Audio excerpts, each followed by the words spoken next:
Thank you for making time for us this morning. It's been quite a busy week already. If not for anything, yesterday at least, the Attorney General gave us a reason to want to have a lot to talk about. And so this morning, yes, we shall be going through all of that this morning. So LGBTQ chaos in Parliament yesterday. I'm sure that you followed that debate, that conversation in Parliament. And then as well, National Cathedral Audit, the Attorney General as well mentioned it yesterday. And as well, the NSS saga update, the amount has been quadrupled, if you look at it. As well, the AG has been asking for some patience during this prosecution period.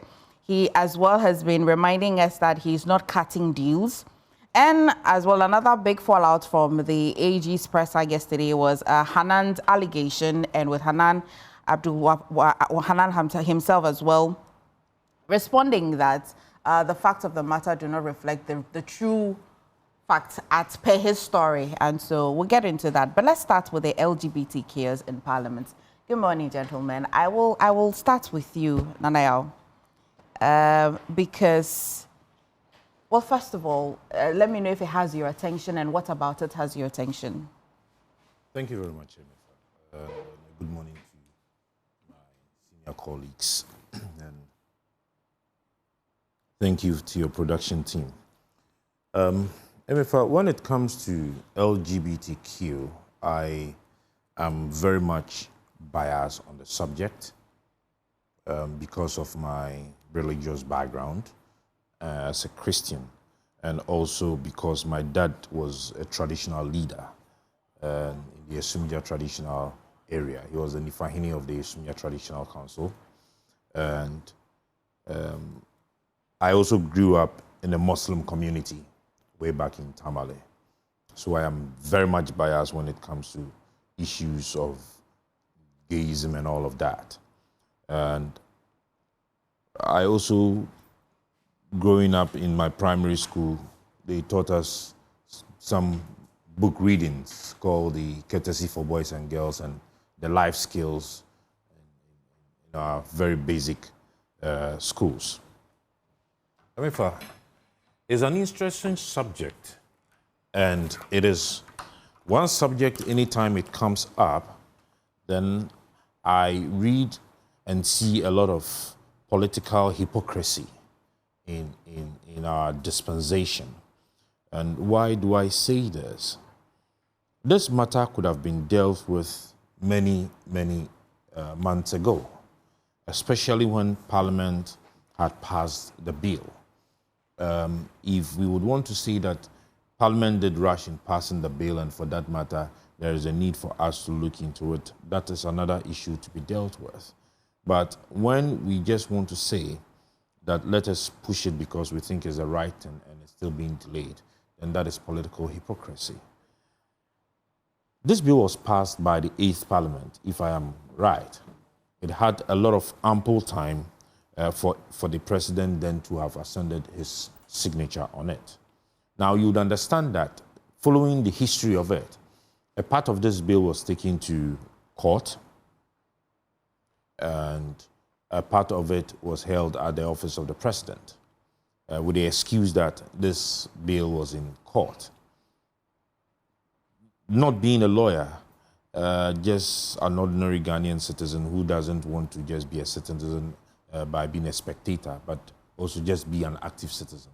I know that the interpretations of our laws are done by the Supreme Court, and if a bill is not ascended on and has not become a law, how do you then take it to court for it to be interpreted? And so even if we had wanted to do that, the President then would have just ascended his signature on it, and then we move. But what happened? Yesterday, I think that Haruna Idrisu took this whole debate up to the face of the President.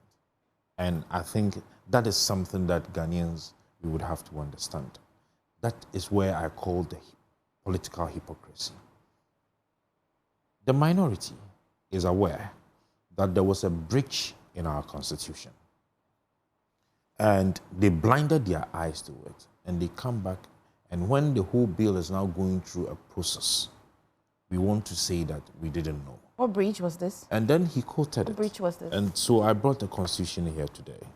Article 106, Clause 7 says, where a bill passed by Parliament is presented to the President for assent, he shall signify within 7 days after the presentation to the Speaker that he assents to the bill or that he refuses to assent to the bill unless the bill has been referred by the President to the Council of State under Article 90 of this Constitution. Where the President refuses to assent to the bill, he shall within 14 days, that is the 8th, after the refusal, A, state in a memorandum to the Speaker, not to the court. So you bring it back to the Speaker. Give reasons why you are refusing to sign. And let us ask ourselves a very simple question as Ghanaians. Was that done? But we run under the cover that an aspect of the bill was in the court, and for that matter, let us leave it there until the court decides. When it also got to the Supreme Court, they decided to play ostrich. And it is one thing that I think go on my social media handle then. I said that for this matter, the Chief Justice ought to go. Why? Because you see, you cannot deliberately, as a Christian, look on. And this one, that's why I said I'm biased on it. Look on to something that the entire nation is fighting and wants to stand up against. Keep it on your shelves and decide not to treat it as urgent as it were. But yet, an issue would come from Parliament on the issue of who becomes minority, who becomes majority, which was of no relevance to the growth of Ghana. You expedite that within 24 hours. But we have a new Parliament now. We have a new Parliament. If there were challenges, so we need to accept the fact that if we have a new Parliament, what are the processes that bill would have to go through? Does the bill have to be represented? We're at a crossroad because in Parliament, in one breath, the majority leader would like us to believe that that bill has already been passed. And so he's quite surprised why it is even taken an expression in Parliament again. Then another breath, the argument is that per Article 108, yes, the Speaker would have to agree to a private member's bill, which it is. So we're sitting here, we're not in Parliament, but the concern really is that if the majority leader says that the bill is being passed, then what are we discussing? Why do we need the Speaker to actually agree to it? There was a question that was posed yesterday in Parliament, which I think would have helped in the discourse. You can't just go to Parliament to read stuff. The question that was posed was it part of the business of the day? Was it discussed as part of government business? Was it supposed to be on the floor? We've heard a lot of stories about it being mentioned and all of a sudden being vanished into the thin air. But Parliament is a house of records. Okay. So if it was, we should be able to know. But I am talking about the hypocrisy of our Ghanaian politics. Which is particularly which one?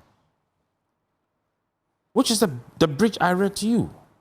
Okay. We looked on. You understand me? Yeah. Decided to play technicalities. We hid it. And we are here now trying to fight something that we are pushing what could have been done? What could have been done, and now that we are trying, another section is trying to push it to go through a whole process.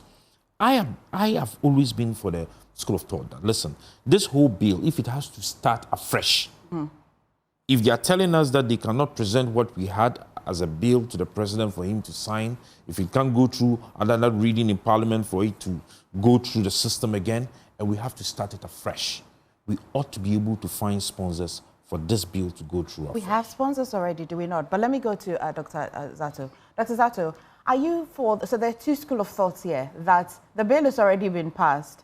Why are we discussing it in the 9th Parliament? That's one. And so it will require just presidential assent. There's another school of thought that says that because the president didn't assent to it, it died with the 8th Parliament. So it must go through a new process in the 9th Parliament. Which of those school of thoughts do you belong to? Thank you very much.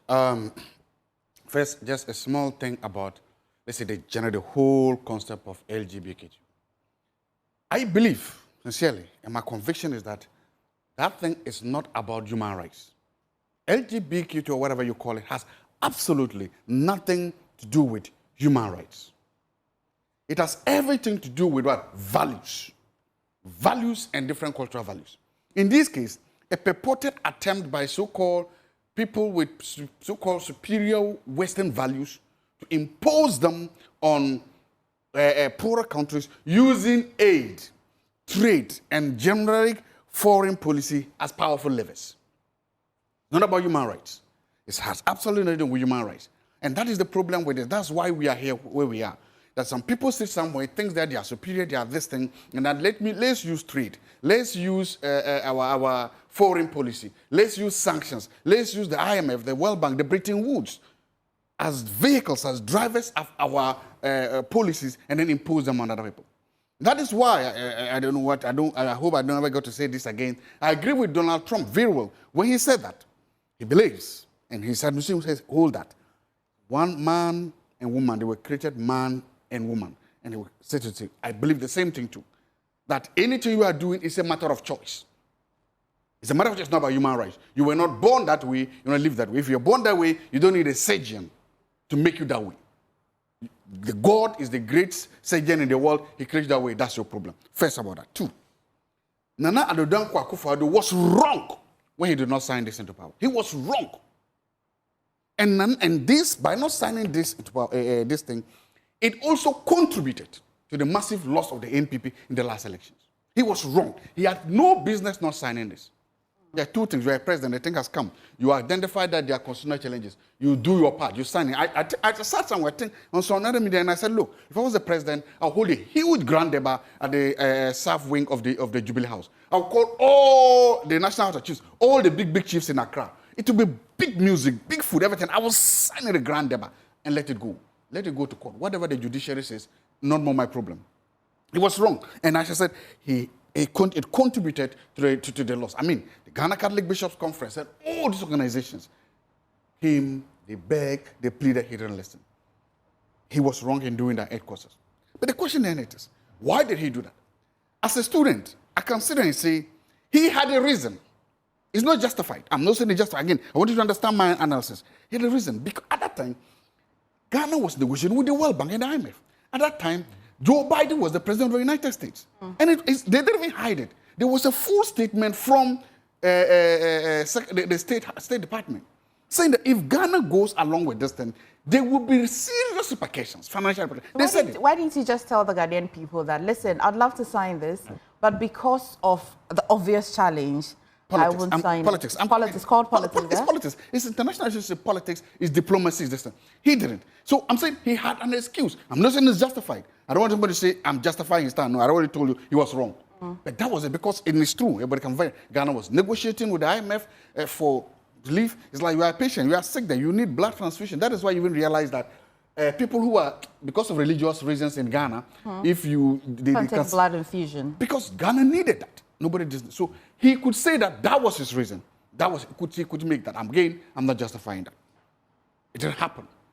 In politics, the biggest crime you can pay, just like Jesus Christ died for on the cross, is to lose an election. And I'm supposed to lose it so massively. So the NPP has paid for this. And the things he was talking about, the theatrics in Parliament, in the Supreme Court, in the Jubilee House, among all the 3 arms of government, those theatrics partly contributed to the massive loss of the NPP. And God, and the gods, and democracy gave us a new leaf. Okay. And now we are here today. Somewhere in January, His Excellency the President, people make the president. They ask him. And that's sometimes what they hear. When you hear, people will tell you that his President Mahama is a listening president. I am saying there's a difference between listening and hearing. And what? They met it. This was what the president said, reported by Modern Ghana. Anti-LGBTQ bill expired with last parliament. I will introduce as a government-sponsored bill. Remember, part of the reasons, the problem it had was that there are certain clauses there. The one about charging it to the public, that if you say, if I arrested somebody, to me, I'm not a lawyer, I'm not a judge, but I can just see a judge saying that, well, if you go to prison, we have to feed you. That is charging to this, and so it raises a problem. The president could have, all these ills could have been easily cured. And the president also said, I was sending this to my attorney general. Advice. My point is that all this could have been cured if by now we had a government-sponsored bill in Parliament to cure this thing. All the foreseen, the two or the reasons why it was taken to the Supreme Court, they would have been cured by now. The president said it. In fact, the president said that the bill had expired. I want you to understand that. That is the reason. So we're at a crossroad. The president no, there's no crossroad. No, because the president says that the bill has expired. Yes. The majority leader says he's the president of the Republic of Ghana. He doesn't just speak. He has Attorney General and Deputy General. He has a legal advisor. That was in January. When people, yes, when that was people, in January, yes. and we're in October. When people talk to the president, and when the president makes a statement, he doesn't just talk. He talks after listening. The president understands this. He says it has expired. 2, he says, I will introduce a government-sponsored bill. The question we have to ask is, where is the government-sponsored bill you promised? We've seen bills. We've seen even a common bill for holiday, so that we don't go to work, was rushed in the middle of the night. A common bill for holiday. We've seen what happens to the D-levy at right night. And it's also about priorities. If this was a priority for the government, it would have gone under state of emergency or certificate of emergency. If the government wanted to do it, it would have done it. My point is that, why is it not done? Now, you are seeing these shenanigans. The shenanigans you are seeing were the same shenanigans you saw in the last Parliament between the judiciary, the executive, and the Parliament. To delay until when? It's the same shenanigans. Because here is the majority leader. You mean when the president said this, he didn't know? He didn't know the president said that he was sponsoring a government bill. Okay, granted that the majority leader is right. And granted it. So where is the government bill that the president promised us? Where is it? Granted he's right. Where is that bill? Okay, good place to want to bring Elikem in. Dog, give me a minute. Let me come to Elikem, of course, because he's with the government. He probably had some answers. Between yesterday and now, you probably have gathered some answers. Usually, you're not allowed guests to ask questions, but Dr. Zaato's question is quite a relevant one, and I'm certain you have heard him. What is his question? His question is that where's the promise of the government-sponsored bill? Thank you. First and foremost, I must say in no uncertain terms that if there's any government, any regime, and any president who is committed to ensuring that our human rights and traditional values are upheld in consonance with what best practice is in this country, there's none other than the National Democratic Congress, and there's no other person than His Excellency John Dramani Mahama. I do not recall where exactly he made mention of the submission that Zaato made, but I will not take it out from him, even if that be the case. Which submission? It is that his government, he wants to relay a government-sponsored bill. That's what I'm saying. That's what I'm saying, that I won't even take it away from you. Okay. And even if that be the case, that is a show of commitment by a government and by a president, that I will take every step, I will do everything to ensure what needs to be done in the interest of the Ghanaian is done. There has always been a concern by many questioning the expedience or the speed with which we think things ought to be done. Just as I'm sure we may visit oral in the course of our discussions again. Certain matters of this nature ought not to be rushed, but definitely must be achieved in the end to ensure that what we all stand for, which is very obvious. And yes, we have all raised concerns, and I am surprised, however, from yesterday, that finally the NPP spokespersons themselves are now confirming that President Akufo-Addo refused to sign this. Many of us knew this. We said so many things. It was not only because of the IMF or the other fundings we were expecting from. It was because of personal gains as well. The kind of people they were connected to, who were in one way or the other, influencing them. And whenever we said, come again? You want to break this down for me? LGBTQ Bill. Yes. And they are personal people that they're related to. Yeah, they are people who, you see, these are very financially sound people. Very, very financial sound, with the strongest financial muscles.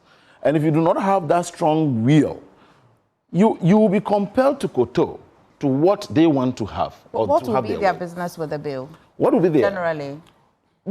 These are people who are financially sound and feel that they must have their way. They must have their say at all times. And so even in engagements with government and government functionaries, these are people who engage in one way or the other and find subtle ways of always trying to sway our people into their direction. And let me also state here, there is absolutely nothing wrong with anybody, be it me, my elder brother here, you, or any other here, associating or being close to anybody found to have that kind of orientation. You may associate with any person of that character, but it is not to interpret or be interpreted to mean that you indulge in that or you approve of that. In one way, the best ways to reform is even by associating with people, then we can be able to interact to do so. I am only convinced that sitting here now, there's none other than John Dramani Mahama and his government who is committed to ensuring that we nip this in the bud. The concerns about the gymnastics in Parliament and all of that, unfortunately, I'm not a lawyer too, but I would not even try to prefer to be one. But what I know is that whether it has to be relayed, whether it has to be state or government sponsored, whether it has to go through a process, whether there was a breach and President Akufo-Addo failed to communicate back to the speaker at the time why he was not going to sign. Even we recall at the time when they were all saying that there was a matter in court. When we tried vetting the dates in terms of when the matter was even sent to court, it appeared the president knew of the case going to court a day before it was sent to court. So indeed, we all saw what was going on at that time. But what I am happy for is that today as we speak, like it or not, in the lifetime of President Mahama's tenure, this bill will definitely be passed to ensure that we restore our values, our rights, and our traditional values. As of this morning, where do you stand as to whether this bill has already gone through the parliamentary processes and it only requires a presidential assent, or you stand at the point where it has to be reintroduced as to whether what the president says, it should be a government-sponsored bill, not a private member's bill? That is, good. So I took into consideration what either Zaato or Nana Yao said, that if it is private-sponsored, the burden now comes onto government in the end if somebody had to be imprisoned, etc. I don't know about that. I have not read fully the Constitution to know of that. But my point is that, one, if it has to even be relayed, so shall it be. It must be done. What it means is that eventually it will still be relayed anyways, and the right processes be properly followed. If it doesn't have to be relayed and it is said that it is passed already, then what remedy measures ought to be taken in order to make sure that it is considered to be something that has been passed and let the president assent to it? Because what I know is that according to the Constitution, way back what I knew was that if this is sent to the president, he has seven days or some number of days to sign. If he doesn't, then he must give reason why. And that is what President Anado has not done. I'm not sure he's communicated that through the Speaker of Parliament. No, that was never done. So if that is where we are having the challenge, how do we solve that so that the right things are done? It could be that both parties who are saying it needs to be relayed is right. Somebody who's also saying that it has already been laid, it's also right. And I think we would all agree that both are right. But what should we do to remedy any obstacle there in order to ensure that we cross this hurdle? Okay. And I don't find any problem at all. It is just a matter of time. And it also always tells that the Ghanaians' interest in some of these matters is so heightened that you cannot toy with it. And I am happy that within this current dispensation, nobody would want to front with any form of so-called, pardon my language, nonsense in the name of human rights. Okay. And we must uphold our values I'll go to that extent. I'll go to Dr. Akufo now. Did you anticipate the way the conversation about LGBT bill did you anticipate how it would have gone in Parliament yesterday? Yes, thank you. I mean, if you look at how the conversations were even in the lead up to the passage of that private member's bill, the aftermath of that, the president's, pause on, giving his accent or otherwise, the subsequent Supreme Court, filing of a case in the court against the bill because of certain aspects that, the plaintiffs found to be very challenging.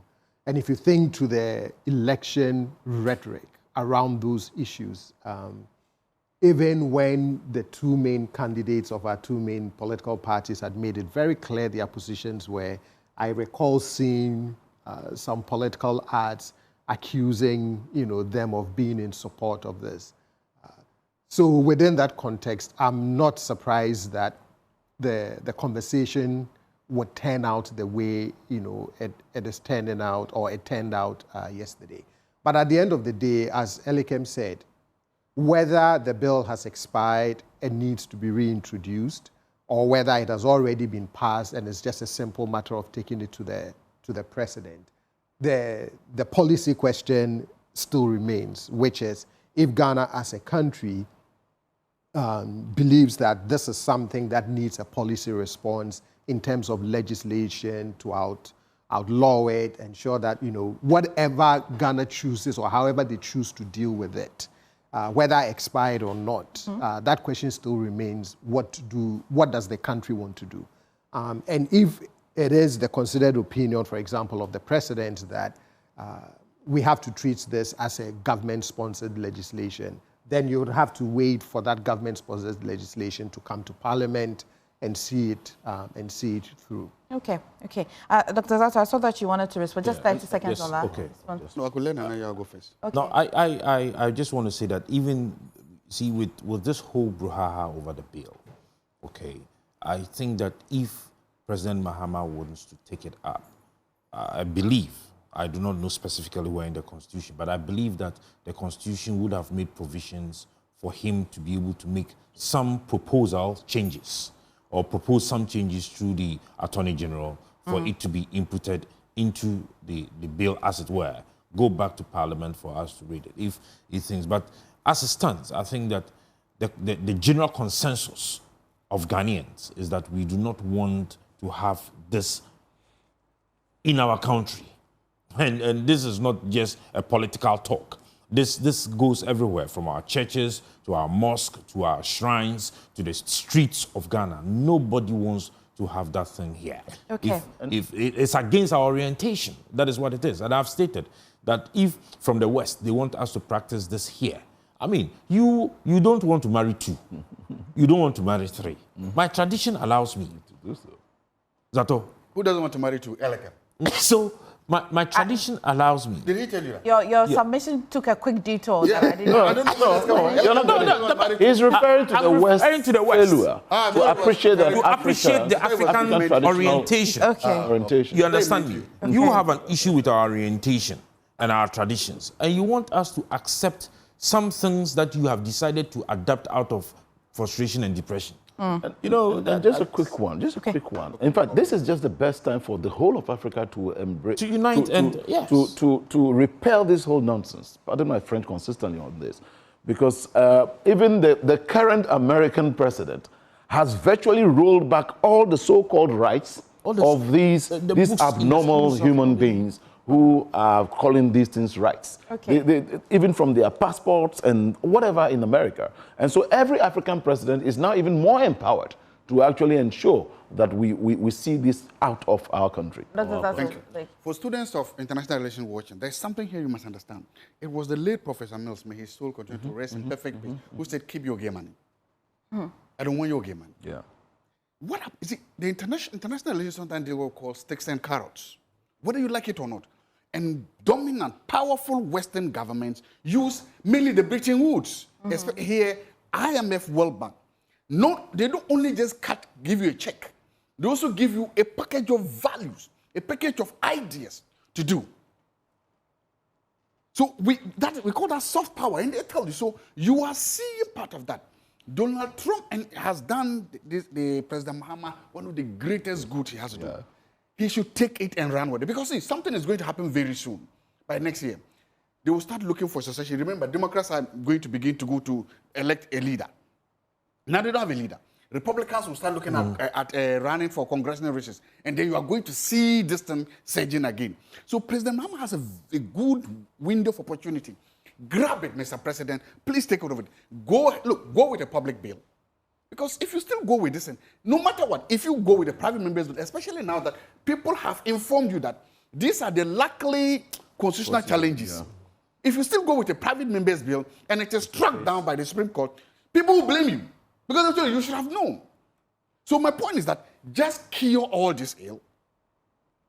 Give us a very beautiful Christmas gift. Sign a bill. Once again, Mr. President, invite all the chiefs in Ghana, all the traditional leaders to the Jubilee House at the park there. Throw a party. Do a after party. Dr. Zaato. And by the way, invite me because, you know, I said this support to invite me so that I'll get and sign this bill. Just Okay. do it. Are you a chief? Okay. No, I'm not sure. I'm from a royal house. We're a Balangana family of two. Okay. Let's go to If yesterday. you do that, we'll kill everything. Okay. Well, we look forward to how that will pan out because 1 minute, because the speaker is not around, it just makes our conversation. It leaves our conversation right here on this table when it must extend to Parliament. Thank you. Well,